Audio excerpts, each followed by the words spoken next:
Right. So let us start. Let us start our session. So I welcome you all to the DevOps with AWS Cloud sessions, and it is batch number 30. So let's start with the objective of this particular course and what are the course contents that we will be discussing here. So actually, this course consists of two things. We will be learning the DevOps tools along with the AWS Cloud services, the, the services which we will be most frequently using in our projects. So I'll show you like what are the DevOps tools that we will be covering in this particular course. At the same time, what are all the AWS Cloud services we will be learning. And each and every session will be recorded. You will get recorded sessions every day. If you are by any chance, like if you are not able to attend the session, you will get the recording of that day session. So it's basic idea, right? So at least we should know this is a new batch and you should know the basic idea of if you want to, it is like we just need to understand the basic idea of DevOps. And we should also have some understanding on what is AWS Cloud. So today, let's understand in this particular session, let's understand we'll try to understand what is DevOps and how the DevOps came into the picture. And after learning this course, what are the benefits we will be getting?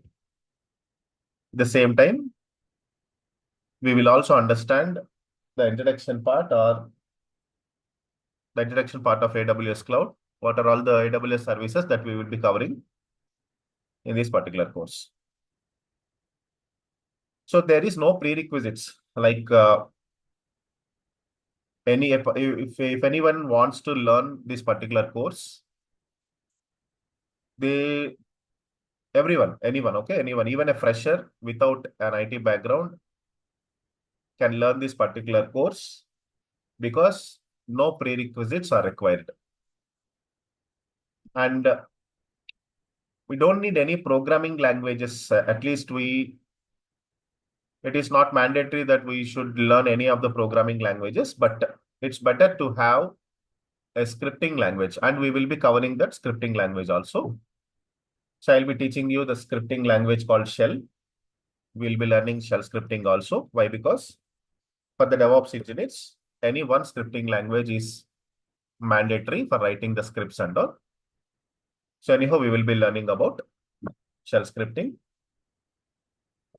starting with the Linux commands. You'll start with the basic Linux commands and we'll be learning the Shell scripting, and then we will be moving to the DevOps tools, and we'll also see the AWS Cloud services. So this is how actually the process will be. Let me start with like today, actually first in this particular batch, okay, this is batch 30. And in this particular batch, first I will be covering AWS Cloud services. I'll be covering AWS Cloud services. And it will take around 1 month, one month to 40 days, okay, covering AWS Cloud services. And we'll be dealing each and every AWS Cloud service in real time, okay. We'll be looking after each and every service in real time only. So it will take some 30 to 40 days, and the rest of the things we'll be discussing on the we'll be going with the DevOps tools. Totally, the course will take 2.5 to 3 months. Okay, so exactly like we can say it is 2.5 months, 2.5 months, and it might go for 3 months also. So you see here, let's today. Okay, anyhow, in this particular batch, we will be starting with the AWS Cloud sessions first. But it's a basic idea like to know what is DevOps and what is AWS Cloud. So let's go with the understanding. Okay, let's go with the basic understanding of DevOps and AWS Cloud. Let me start with what is DevOps. Okay, let me start with what is DevOps. If you have any questions before we proceed further, if you have any questions, we will discuss. Otherwise, we will start with the introduction part of DevOps. Okay, let's go ahead and start it. So first of all, like we are learning a course called DevOps with AWS Cloud. So you might get a question like why actually we need to learn the DevOps course along with the AWS Cloud. So it is not recommended to go with the DevOps tool to go with the DevOps tools only with the AWS Cloud. But if you are learning the DevOps tools, okay, it is not mandatory that you have to learn AWS Cloud when you are learning DevOps tools. But today, all the infrastructure we have in the on-premises, if you observe, whatever the infrastructure, like whatever the servers in our company on-premises, so they will be migrating to the cloud. They will be migrating to the cloud. So it's mandatory to learn any of the cloud platform. And if we go in that way, what is the leading cloud provider? The leading cloud provider is AWS today. So we have some cloud providers like AWS, Azure, GCP, and there are many other. IBM is having its own cloud. There are many other cloud providers, but AWS is the leading cloud provider among all as of today. Okay, that's the reason why we should learn any of the cloud platform along with the DevOps tools. Since AWS is the leading cloud provider, it's better to have this particular skill, AWS cloud. Okay, AWS cloud services along with the DevOps tools. So that's the reason why we should learn DevOps tools along with the AWS, along with the DevOps tools. We should learn AWS cloud. Okay, let's see here. First of all, let's start with what is DevOps. Okay, let's start with understanding on what is DevOps. So if you observe in this particular word, we have in this particular word DevOps, we have two combinations. You see, it is a combination of development team as well as operations team. Dev plus ops. It is not a single word actually. It is a combination of two words. Dev plus ops. Dev stands for development team. Ops stands for operations team. So DevOps is a combination of development team and operations team. Okay. Maybe if anyone is not from the IT background, I'll try to explain like what is the development team and what is operations team. But this is not a single word. DevOps is not a single word. DevOps is a combination of development team as well as operations team. Let's see how the DevOps came into the picture and why it came into the picture. Let's understand. So usually there was a gap between, okay, let's understand why the DevOps came into the picture. We understood now what is the word called DevOps. It is a combination of two things. One is development team and operations team. And what is the necessity of learning this? Why it came into the picture? Meaning there is a gap between, okay, there was a gap between development team and operations team. First of all, we need to understand, right? So what is development team and what is operations team? You can look at here, development team, people who are developers. So if anyone is working on the Java coding part, if anyone is working on Python technology, .NET, Java, Python, .NET, any other programming languages. If anyone is working on any of the programming languages or he's working for developing the code, usually we'll call them as developers, right? Developers are nothing but like people work on the coding part. Usually what is the required, what is the necessity of coding? To develop the applications only. Why we do the coding part? Why we do coding? Coding is mainly for developing the applications. If I learn Python, Python is a programming language. What is the necessity of learning programming language? To develop the applications. So any developer who will be working on the coding part, they are called as developers. Then let's come to this part. Operations team. We understood now what is the development team. We should also have some understanding on operations team. Apart from the developers, we'll also be having some other kind of resources like database admins, system admins. You see here, database admins. Okay, database admins, system admins. The other people who will be working on the managing and other people who will be working on managing and maintaining infrastructure.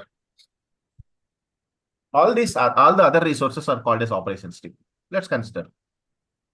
So in any particular project or company will be having developers as well as system admins, database admins. There will be multiple resources. And we are dividing like who is development team, who will be working on the coding part, they are called as developers, who will be working on the other areas like admin, system administration, database administration, infra maintenance, all these things. Okay, all the other resources comes under operations team. So everywhere we'll be having a development team and operations team. And we need to understand that what I'm saying is like there was a gap between, or otherwise usually there will be gap between development team and operations team. There will be gap between the development team and operations team. So to bridge the gap, the DevOps team is introduced. Why the DevOps team came into the picture? Okay, but try to analyze this one. The DevOps team came into the picture because there was a gap between the development team and operations team. What is the gap? How it came into the picture? We'll understand everything very clearly. Okay, no worries. What is that gap? We'll understand soon. But try to understand why the DevOps came into the picture. DevOps came into the picture because there is a gap between development team and operations team. And to bridge the gap, the DevOps team was introduced. The DevOps team came into the picture to bridge that particular gap. So let's understand with some example. Okay, let's understand with some example. So what is that gap and all? You see, we'll try to understand what is the gap and all. So usually before DevOps, okay, before DevOps, we were using some traditional approach. Before DevOps, we were using some traditional approach. We are trying to understand what is the gap. Okay, this is an example where you can easily understand what is the gap, to understand the gap between. This is one example. So there are many areas, okay, where DevOps resources are required. There are many areas where DevOps resources can contribute to the project. But this is one example to understand the gap between development team and operations team. Hope you understood who is development team, who comes under operations team.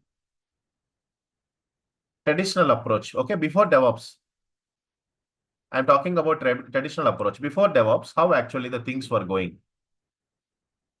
Let's understand an example. Consider a developer was there. Developer needs an SQL database. Developer needs some database. But usually you see developer might not be having that kind of knowledge, database knowledge, installing database, setting up the database. So that kind of knowledge, for that kind of knowledge, maybe he will definitely definitely contacting the database team. Okay. Assume that developer needs an SQL database. So what does the developer do? Now, usually the developer sends an email or developer tries to contact the database team. Developer tries to contact the database team, requesting the database setup. Okay, developer needs the database setup. Developer is not having that skill. Developer is not aware of how to install, how to set up the SQL database. So developer is contacting the database team, so requesting for the database setup. So what is the database team replied? The database team is saying that no DBA is available for now. Maybe there might be several reasons, because of some workload or because the resource itself is on leave. There might be several reasons. Okay, database team replied saying no DBA available for now. Okay, so we will allot the work. We will ask him once he is available or once he started working. Anyhow, so what does the database team is replying? Saying the database team saying that for now the DBA is not available. Can you assume this scenario now? If a developer is waiting for a database team, to work on a new feature, and developer is not having that knowledge, why developer is waiting for SQL? Why developer is waiting for the database team? Developer is waiting for the database team because developer is not having that skill. Developer doesn't know how to set up SQL database, how to install all those things. Developer is not aware of. And it is not, it is not expected, like we cannot expect every resource will have all the skill sets, right? Developer is usually the developer responsibility, like he will be working on the coding part most of the times. So developer definitely will approach the database team for his requirement. And he got a reply, he got a response saying that DBA is not available. What does the developer do now? Developer will get stuck waiting, right? Developer will be waiting until he comes. Developer will be definitely waiting until some DBA comes and installs that or set it up. No other ways, right? Developer will definitely, okay, what does the developer do? Developer will definitely wait until he comes, until the DBA comes. Developer will stuck waiting. What happens if the developer stuck waiting? If the developer will be waiting, what happens? Definitely it will be causing a delay in the project. Definitely it will be causing the delay in the project. This is how the traditional approach. These were the difficulties, some difficulties we have in the traditional approach before DevOps. Before DevOps, these were some difficulties we had. And this is one example where you can clearly understand that there is a gap between the development team and operations team. Development team will definitely approach the operations team for some kind of requirement. And if the operations team is not available, operations team is nothing but like database administrators, system administrators, infra maintenance, any kind of things. Okay. If they are not available, so what happens? Definitely developers will be waiting until they come and set it up, which will be causing delays in the project. Definitely it will cause delays in the project. This is one thing where you need to understand what is the gap between development team and operations team. Fine, let's move on and see what is the DevOps approach. What is the DevOps approach? Suppose, let's understand, in the same place, okay? So developer is expecting SQL data, developer needs an SQL database. He is asking, he is approaching the database team for this, okay? So the DevOps approach, you see, let's understand the DevOps approach. If the developer needs the same SQL database, usually developer sends an email to the database team. Okay, developer will try to approach the database team, but requesting for the same database setup, developer also got the same response. Okay. So, but if the developer is aware of DevOps knowledge, developer is having the DevOps knowledge, I'm talking about the developer. What industry is expecting today, developer, if the developer is having that DevOps skill or DevOps knowledge, if the developer is having the DevOps knowledge, what happens? Developer will never wait for the database team. Developer will never wait for others to work on it. Developer by himself, he will create, okay? He will create an SQL database instance and he will work on it without wasting the time. Meaning, developer can use a tool called Docker. So it is one of our DevOps tools. Docker is one of our DevOps tools. With the help of the Docker, with the help of a single command, we can make the DB instance up. We can make the SQL database instance up, and he can work on it. See, what I'm saying is, you see, in the traditional approach, developer is trying to approach the database team. And you see the DevOps approach. What I'm trying to explain is if the developer itself is having some knowledge on the DevOps tools, developer will never wait for the SQL database team or any other team. Developer itself will create one database instance by using a tool called Docker. This plays a very important role here. If the developer is having a knowledge of DevOps skills or DevOps tools knowledge, developer will use the tool called Docker and he will create a containerized SQL database instance. He will, with a very simple command, very simple command, developer can make the database instance up and he will work on it. That's what the industry is expecting. I'm not saying that. So developer should also have DevOps knowledge. And it's very difficult to have multiple skills. Okay. It's very difficult to acquire multiple skills. A single resource cannot acquire multiple skills. Very difficult. Why? Because most of the times they won't get time to acquire the skills and to switch to the other domains or to learn other languages or to learn other skills. Okay, but the industry's expectation is this one. Developer should also have the DevOps skill so that he won't wait for any others. He will work on himself. If any kind of requirement is there, he will work on by himself and he will finish up the work. That is the industry's expectation.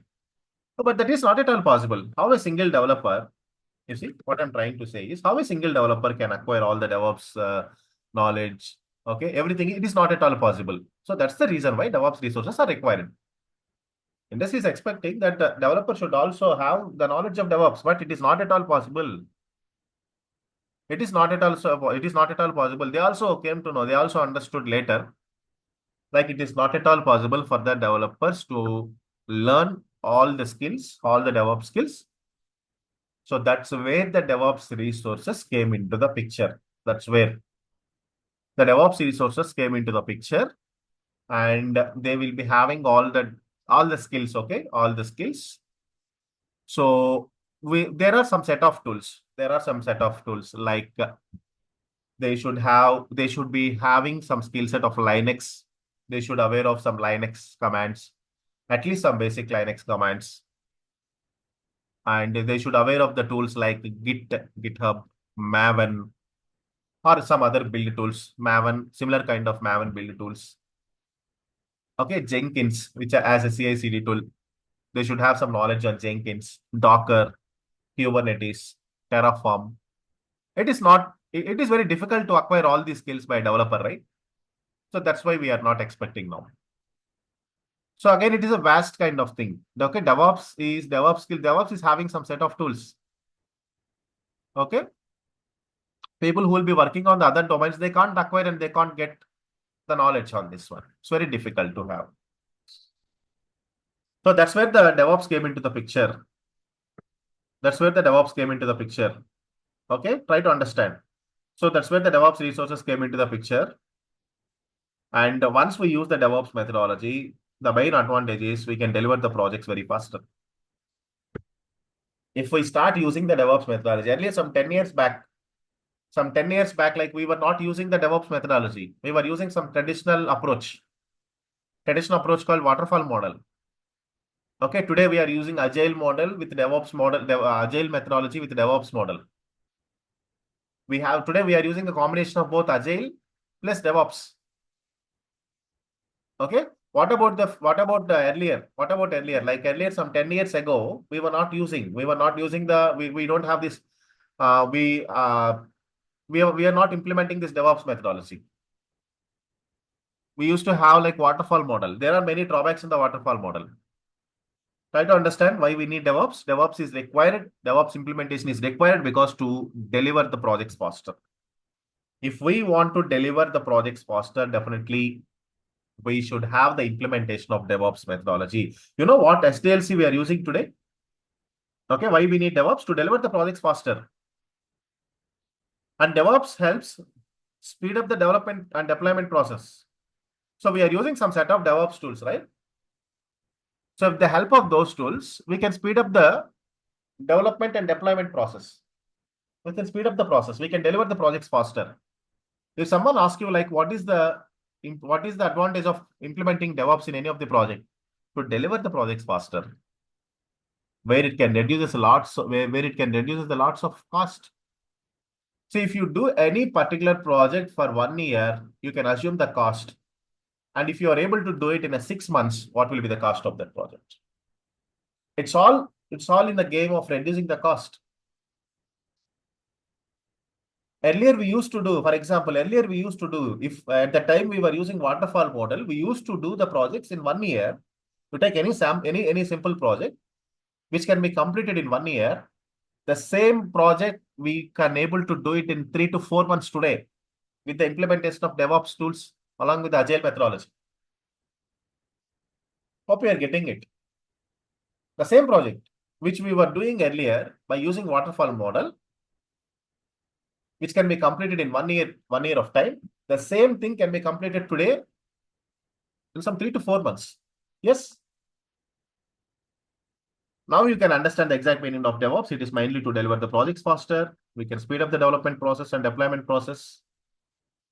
And let's understand like what is the old approach. Okay, the old approach is waterfall model. Just now I told you the old approach before DevOps or before agile model. Today we are using, you see, which SDLC are we using today? What is SDLC? SDLC stands for Software Development Lifecycle. Any project to be started, definitely will follow some SDLC. Okay, if you are doing some project, definitely without SDLC, we won't do it. SDLC stands for Software Development Lifecycle.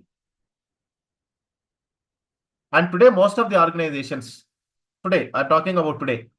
Today, most of the organizations use Agile model with DevOps tools. Today, most of the organizations using agile model with DevOps tools. Second. Today, most of the organizations use agile model with DevOps tools to deliver their software projects faster. And what about earlier? Earlier, we were using some traditional waterfall model. Why we moved to the agile model? Earlier, we were using waterfall model and later we switched to agile model. And today, we are using agile model with DevOps tools. We should know some history, right? Earlier, we were using waterfall model. Later, we switched from waterfall model to agile model. And today, we are using agile model with DevOps tools. We should know this. Why? Because the waterfall model has its drawbacks. Waterfall model is having some drawbacks. Waterfall model is having some drawbacks. Let's understand what are the drawbacks that are present in the waterfall model. And if you see in any model, in any SDLC, there are some common phases. Okay, in any SDLC, there are some common phases. You see here. You know what is SDLC? Software Development Lifecycle, and there are some models under SDLC. There are some models under Software Development Lifecycle. Okay, to develop any particular software, we follow some set of processes. We follow some set of steps. Under SDLC, we have some models like waterfall, agile. Agile also we call as incremental model. And today we have DevOps implementation. There are several models, but let's restrict to the waterfall model. After waterfall model, we switch it to the agile.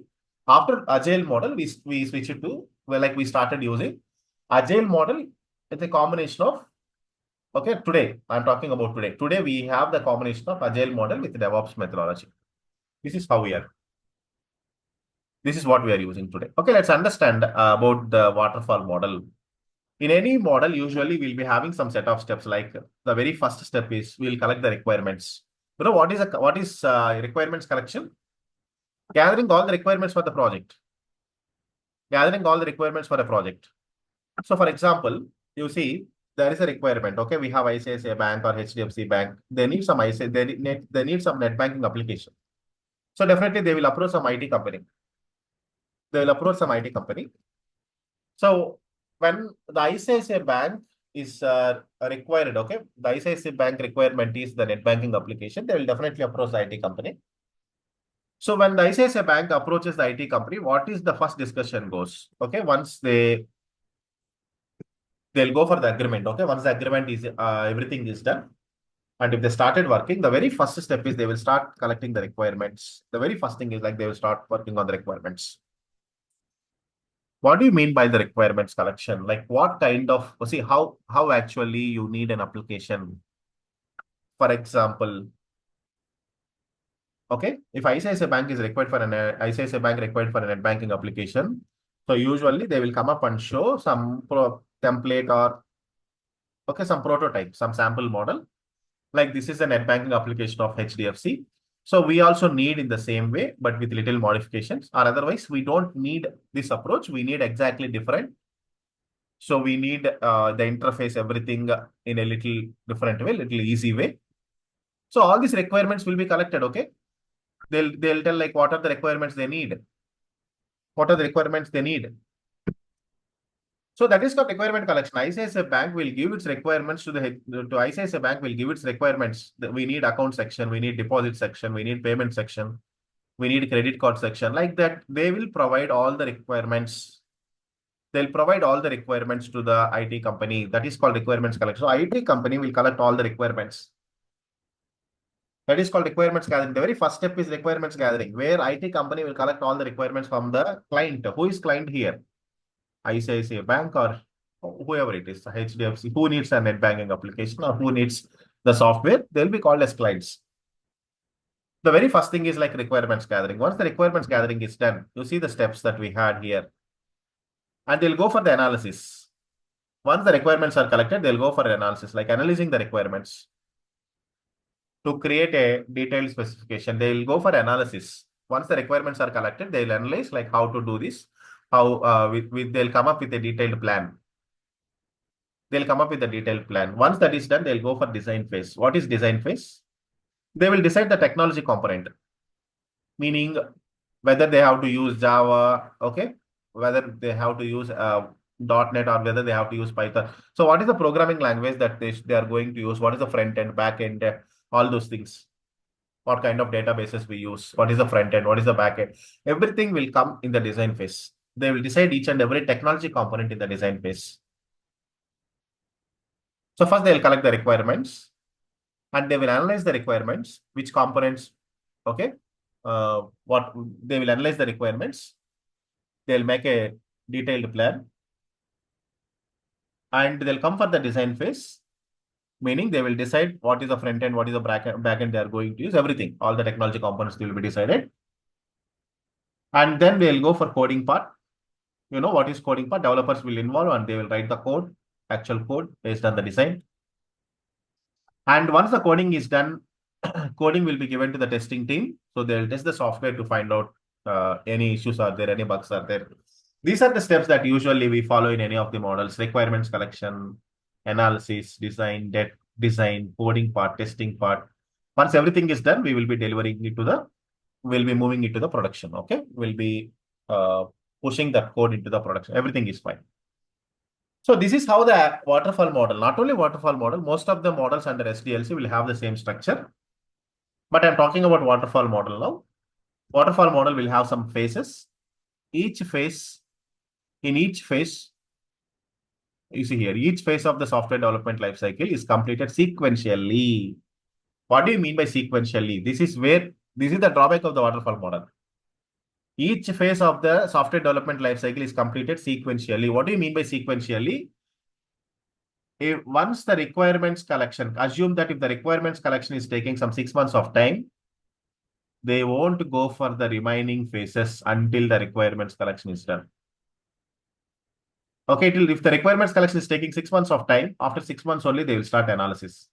If analysis is taking some 2 months of time, after 2 months of time only they will start design part. Meaning, you see, to start the design, it is taking totally 6 plus 2, 8 months. And you see here, to start the coding part, how many months it will take to start the coding part? 6 plus 2 plus 8, 6 plus 2 plus 2, 10 months. To start the coding part, it is taking some 10 months. And you see, to start the testing, it is taking some 14 months. So sequentially means without completing the requirements phase, they won't go for the analysis phase. Without completing the analysis phase, they won't go for the design phase. So each and every phase of the development, each and every phase of this life cycle must be completed sequentially, one by one. Sequentially means one by one. Without completing the requirements, they won't go for the analysis. Without completing the analysis, they won't go for the design. This is how the waterfall model goes. That is the drawback. This is the drawback where it is consuming lots. You see here, 16 months totally. 16 months. Just assume, I'm just taking an example, okay? And let's go to the agile model. So since there are some drawbacks, okay, so this is the biggest drawback in the waterfall model. That's why we are going for the agile model. So how we are going to overcome the drawback present in the waterfall model? So we are moving to the agile model to overcome the drawback. We are switching to the agile model. Okay, we switch it to the agile model. We already switched. Okay, we switch it to the agile model to overcome the drawbacks present in the waterfall model. What are the drawbacks present in the waterfall model and how we are overcoming it? See, the agile model, what they will do is, in the agile model, what we are doing is, we'll break the project into smaller iterative cycles called sprints. You see here, what I'm trying to say is here, in the agile model, we will not wait for all the requirements collection. So they'll go for initial requirements gathering. For example, if this is the application, if this is the net banking application, in the waterfall model, what we used to do is, earlier some 10 years back or 15 years back, we used to collect, okay, companies used to collect all the requirements of like for the account section, for the deposits, for payments, for every module. Okay, assume that these are the modules. If you have any questions related to the modules, we'll discuss later. But assume that each and everything is a module. Account section, accounts is one module, deposits is another module, payments is another module, cards another module, loans another module. Consider these are the modules. So what is happening in the waterfall model? Requirements will be collected for all the modules at a time. Once the requirements collection is done for all the modules, then only they'll go for the next phase called analysis. So collecting requirements for all the modules itself is taking much time. So if it is taking some 16 months of time, for this 16 months of time, all the remaining phases like analysis phase, design phase, all the remaining teams will be sitting ideally. All the remaining teams is not working for the progress of the project. Try to understand what is happening here is in the waterfall model, if the requirements collection itself is taking some 6 months of time, the analysis team, design team, coding team, testing team, they are not working, right? If they are not working, there will be no progress. We don't see any progress in the project until all the requirements collection is done. Why? Because in the waterfall model, once all the requirements collection is done, then only they'll go for the analysis part. This is where the entire time is getting wasted. And we tried overcoming the drawback in the agile model. What is the agile model says? In the agile model, what we are doing is we are first going for collecting the requirements for an account section. First, we'll try to collect the requirements for account section.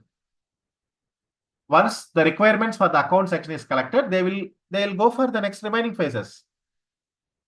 Once the requirements, okay, you try to understand if the requirements collection is done for only initial module. Let us assume like we have collected requirements for accounts module and it took 1 month of time. So within 1 month itself, the analysis system is going to work. And if analysis system is going to work for 1 more month, then immediately the design team will work, following by coding team, following by testing team. So most of the time, we are not wasting the time here because we are not waiting for all the requirements to be done. We are starting with the basic requirements. We are fixing some targets, which is called sprint. We use sprint methodology. So for 15 days, for the first 15 days, this is our requirement. First, let's complete this requirement. Otherwise, for the first 30 days. Okay, usually sprint can be called as, we will be having 15 days sprint, 30 days sprint, 1 week sprint. So sprint is nothing but like fixing small targets, and we'll complete those small targets to achieve the larger project. That's how the agile model works. Dividing the project into small iterative cycles, which are called sprints, and we'll keep some small targets to achieve the larger project. First, we will start with one module. Once the requirements are collected for one module, the requirements will be handed over to the analysis stage. Once analysis is done, that will be handed over to the design phase, design team. Once the design is done, the coding part will be working on the first account section. And see, that time what happens, the requirements team will not be sitting ideally. They'll go for the second module. They'll go for collecting requirements for the second module, and they'll hand over the requirements for the analysis phase, analysis team. So that is how we are doing it in a smaller iterative cycles, so that whatever the time that is taking for waterfall model, 16 months of time, we were able to do it in 6 months. We're trying to do it in 6 months itself. Okay, which is taking some 16 months of time by using waterfall model. We were able to complete it in 6 months of time. You see how much time we saved here? Almost 10 months. But today, you see here, still what is happening? So even though we were using agile model, clients are not getting satisfied. Still, clients are expecting like, still, why can't we do the projects? Why can't we still complete the projects in a faster or better mechanism by using a better mechanism? So that's where the DevOps tools came into the picture. Anyhow, we switched to the agile model and we were using agile model. Still, the clients were not satisfied, and still they wanted to complete the projects in a shorter period of time. So that's where the DevOps methodology came into the picture. So today we are combining both agile methodology with DevOps practices. We are using agile model with DevOps practices. So if we use both agile model and DevOps practices, that will definitely reduce the overall time required to deliver the software. Today in our projects, we are using agile model with DevOps practices. DevOps practices means what? We are using all our DevOps tools. So since we are using the DevOps tools, most of the time we are reducing the overall time required to deliver the software. The same process here also. You see requirements, analysis, design, everything is same. In Agile model also, the flow is same, but we want to collect requirements for all the modules at a time. As I have shown you, right, one example. Waterfall model will collect the requirements for all the modules at a time. But in the Agile model, first we will start with the accounts module. Let's complete it. Then we'll go for the deposits. And you see here, one more thing also can be done. So one team will be working on the accounts module section. The other team can start working on the deposits section. Another team can start working on payments. Like the small teams can fix small targets, and then we can complete it in a we can complete it in a shorter duration. This is how the Agile model works. Hope you understood what is the difference between waterfall model, Agile model, and today we are using Agile model with DevOps practices. Okay, that's why the organizations adopted Agile model with DevOps practices. Any questions in understanding? Any questions in understanding the DevOps introduction to the DevOps, or what were the software development life cycles that we were using earlier today? Any questions here? Hope you understood the introduction part clearly. If you have any questions, let's discuss. If you have any questions in understanding the basic introduction part, we'll discuss. Okay, if you don't have any questions, let's move on. And let's also see the AWS cloud introduction. Why? Because anyhow, we are going to start the AWS services first, and then we will come to the DevOps tools. So we are also going to start the AWS cloud, and this course is mainly like AWS cloud with DevOps, right? DevOps tools, right? That's why it's better to have some knowledge on DevOps tools also. Let's understand what is DevOps, what is AWS cloud also, okay? So let's go ahead and start with the AWS cloud. AWS, okay? You know, what is the full form of AWS? AWS stands for Amazon Web Services. And it is a leading cloud provider today. Amazon Web Services is a leading cloud provider today. Leave about AWS, do you have any idea about the cloud platform? Anyhow, we have many things to learn in the cloud, but just see what is AWS. We'll try to understand what is AWS and all, okay? You see, what is Amazon? Amazon is a company. Okay, Amazon is a company. Where it is located? Amazon is a company. It is located in Washington, USA.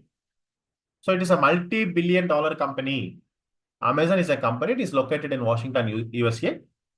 And you know who started it and when it got started? It started in the year 1995. Amazon started in the year 1995 by Jeff Bezos.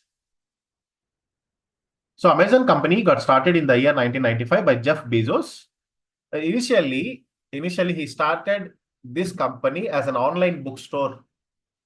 So it is not the company like as of today. Okay, it is so today we have the cloud services. Today we have an online shopping. There are many things. Okay, but it started in the beginning in the year 1995. It started as an online bookstore.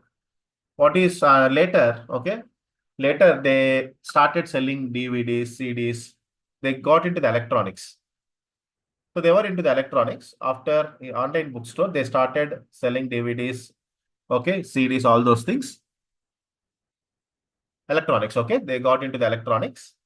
And in the year 2006, you see, whatever the AWS services today as a cloud provider, we're talking about cloud provider, right? Providing the cloud services, all those things. In the year 2006, Amazon officially launched AWS. So all these cloud services came into the picture in the year 2006. And today it is the major cloud provider and it is the leading cloud provider in the industry today. Hope you got it. Started in the year 1995 by Jeff Bezos. Initially, they started as an online bookstore. They started selling DVDs, VDs, all those things. They got into the electronics later. And in the year 2006, Amazon officially launched AWS as a cloud provider. Okay. So leave about AWS. Okay.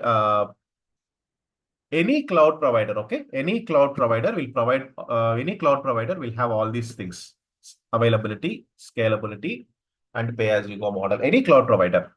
It's like if it is not the AWS cloud, you can talk about Azure cloud, Google cloud, any cloud provider you are working on. Any cloud provider will provide you some kind of features like availability, scalability, and pay-as-you-go model. Let's understand these three things so that you will have some knowledge. You see, don't think much about the cloud. Don't think much about the cloud. I'll tell you a very simple example. I'll give you some simple examples to understand what is cloud. So today we are all using Google Drive, right? So we will be storing some documents in our drive. We are storing all our documents in that drive. So if you open your Gmail and if you are attaching some document, did you observe where your documents are getting stored? Your documents will be getting stored in a storage called Google Drive, right? Google Drive. So what is the Google Drive? It is a storage service provided by the Google. It is a storage service provided by the Google Cloud. Similarly, in AWS also, we have the storage service called S3, Simple Storage Service. AWS is also providing the storage service. We all are familiar with a service called Google Drive, which is providing by the Google. Why? Because knowingly or unknowingly, we know like if we attach any document, like that document will be getting stored in the Google Drive.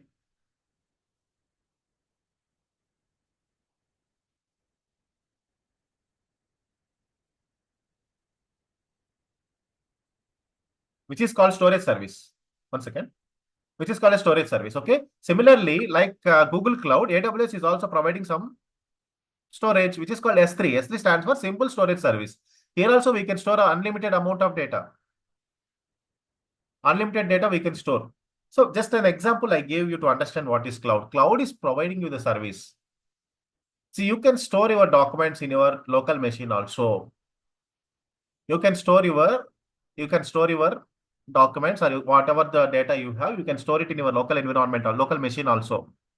What happens if you store your data in the pen drive? Consider you are storing data in the pen drive. Consider if you are storing the data in your local machine. Suppose if some virus got attacked, usually your machine, okay, whatever the data you got stored in your machine might lost. And if your pen drive is lost, consider you are storing some data in the pen drive. And if the pen drive is lost, your data will be lost. Is there any guarantee that your data will not be? Is there any guarantee that your data will be there forever? No. But there is a guarantee that if you store the data in the drive, or if you store your data in the cloud, which is storing data in the drive in the sense, storing data in the cloud. It is providing 100%, 99.99% reliability. Cloud is providing 99.99% reliability for your data. Just by having an internet connection, you can go ahead and you can able to access the data. Just by having an internet connection. What all you require is you need an internet connection. If you have the internet connection, you see, we are storing some documents or something in the Google Drive, photos or the Google Drive. Just by having the internet connection, anywhere, at any place, not based on the location, right? So you can go any place, anywhere, you can access your documents or you can access your photos just by having an internet connection. That's the meaning of, that's the actual meaning of cloud today. Cloud is providing a storage service. Apart from the storage service, cloud is providing many services. Okay, cloud is providing many services. Before we move on, let's understand about like AWS regions. I'll show you. Okay, anyhow, this content. Okay, AWS is having some 25 geographical regions. You see here, AWS is located in 25 geographical regions. AWS is maintaining its infrastructure. AWS is maintaining its infrastructure in 25 geographical regions, meaning 25 places it is having its infrastructure. You see, in India, Mumbai is the place where AWS is maintaining its infrastructure. And if you go to US, we have some regions like US East 1, US West 1. There are many regions where infrastructure is maintaining. Like that in all the countries. What do you mean by geographical regions? AWS, Amazon, is maintaining its infrastructure in different countries. And we are calling them as regions. AWS is maintaining its infrastructure in different countries. We are calling them as regions. Like that, AWS is having its infrastructure in the 25 geographical regions. Let's understand what does AWS offer. Not only AWS, any cloud offers availability, scalability, and pay-as-you-go model. What is availability? If you store your data will be available, yes. Your data will be available. I told you, right, some example. If you store data in the pen drive, we cannot guarantee the data, right? Pen drive may lost, pen drive may be corrupted. We cannot say our data will be there permanently. But if you store the data in the drive or if you store the data in the cloud, your data will be safe and secure. And AWS is providing 11 nines of availability, which is nearly 100% of availability. Your data will be available. Every cloud provides these are the three things: availability, scalability. Okay. You hope you understood the meaning of availability. If you store the data in the pen drive, we cannot say the data will be available for lifetime. No, it may be lost. Okay, the pen drive may get corrupted. We cannot say that our data will be there safe and secure forever. No, we cannot say. But you store the data in the cloud, there is 11 nines of availability. 100% data will be there forever. Just by having an internet connection, you can go anywhere and you can access your data. That's called availability. Let's talk about scalability. What is scalability? Ability to grow in the size. Consider you have a 32 GB pen drive. And you know that today the data is been increasing, right? The demand for the data is increasing. And tomorrow, if data is increased, you might need some 64 GB pen drive. Today it is okay. If you have some 32 GB pen drive, it is okay. You're storing the data. But tomorrow, if your data size increases, definitely you need some additional size, additional memory size. That time what happened that this 32 GB pen drive cannot be used for storing our data. You need to go to the market and you need to purchase some 64 GB or 128 GB. But if you started using cloud, instant elasticity, you don't need to think about the capacity of the memory or capacity of any hardware. You don't need to guess the infrastructure capacity. You don't need to think about the infrastructure. You don't need to think about the memory or whatever it is. It has the ability to grow in the size. If you have some 100 GB of data, yes, instantly you can go ahead and you can store it. If you have some 50 GB of data, if you want to remove 50 GB of data, you can go ahead and remove it. We are not thinking of the infrastructure needs, infrastructure capacity needs. Whenever you have the data, you can add your data if you want. If you don't want, you can remove the data. That is called scalability, ability to grow in the size. Ability to grow in the size. What is pay-as-you-go model? And we are not, if I am going to use the storage service in S3, S3 is a storage service in Amazon. If I started using S3 service, so I'm not being asked to pay the bill for the entire service. I am being asked to pay for the service I am using for the time or for the size I am using. Suppose if I have only 1 GB of data, so Amazon is asking me to pay only for storing 1 GB of data only. Pay as you go. How long you are using, how much you are using, you are going to pay only for those things. Pay as you go. There is no a fixed price. There is no static price. If you are storing 1 GB of data, there is a separate price. If you are storing some 2 GB of data, there is a separate price. If your data is keep on increasing, your bill will also keep on increases. Pay as you go model. That is called pay as you go model. Any questions? And we are going to discuss about all these services. You see, we are going to discuss about all these services which we'll be using in the real-time projects. Okay, EC2, S3, IAM, ELB, auto scaling, virtual private cloud, Route 53, RDS, Elastic Beanstalk, Cloud Trial, SCS, simple email service, queuing service, network, simple notification service, cloud formation, cloud front, all these things, cloud watch, all these things, all the services we are going to learn in this particular course. If you have any questions, in understanding what is a cloud and why we are going to the cloud, we'll discuss. And in the DevOps tools, as a part of DevOps tools, we are going to start with the basic Linux commands. Okay, we'll start with the Linux commands. And then we will learn shell scripting. Okay, after shell scripting, we will go with the tool called Git, which is called GitHub. Okay, we'll understand GitHub. And we will be understanding Maven as a build tool. And we are going for Jenkins. After Jenkins, we will be using Docker. And then Kubernetes. Kubernetes will be shortly written as Kubernetes. Okay. Kubernetes can be shortly written as K8s. Docker, Kubernetes. And we'll also be learning Terraform, SonarQube, Nexus, okay, and Ansible. These are the tools that we will be covering as part of this course. Okay, we'll start with the basic Linux commands. We'll go for shell scripting, and we'll start with a tool called GitHub. Build tool, like it is a Maven is a Java-based build tool. Jenkins, Docker, Kubernetes, Terraform, SonarQube. And we are going to discuss all these tools with some project flow only. I will take some example source code and I will be deploying the sample source code into the Kubernetes. Okay, I'll take the sample source code. I'll be deploying the sample source code into the Kubernetes by understanding the DevOps flow. Tomorrow, we'll be understanding actually how the DevOps tools flow will be. So today we have seen the introduction part of DevOps tools as well as cloud. Tomorrow, so from tomorrow onwards, okay, anyhow, we are starting this, first we are starting AWS services. Let's cover the AWS services first and let's move to the uh, DevOps tools. Any questions you have in today's session? Yes, No, all good. okay.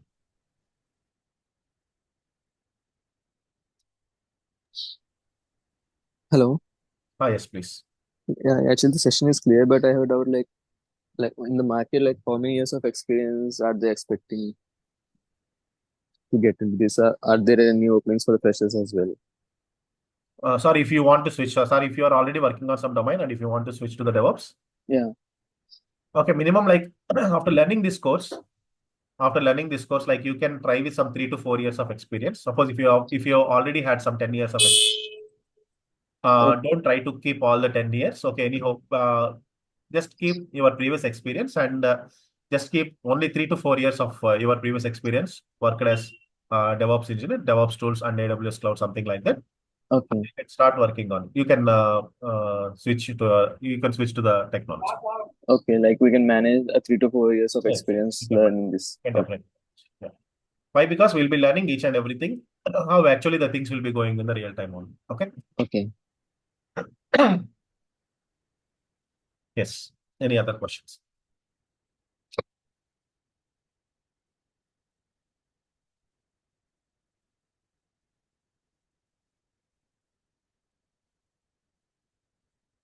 So every day the session timings will be like 7 to 8 a.m. only.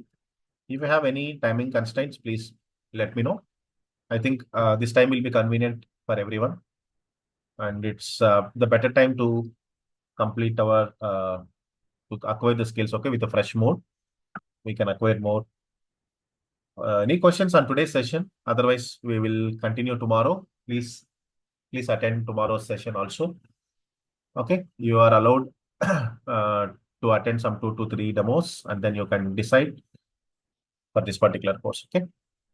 Any questions? Any other questions?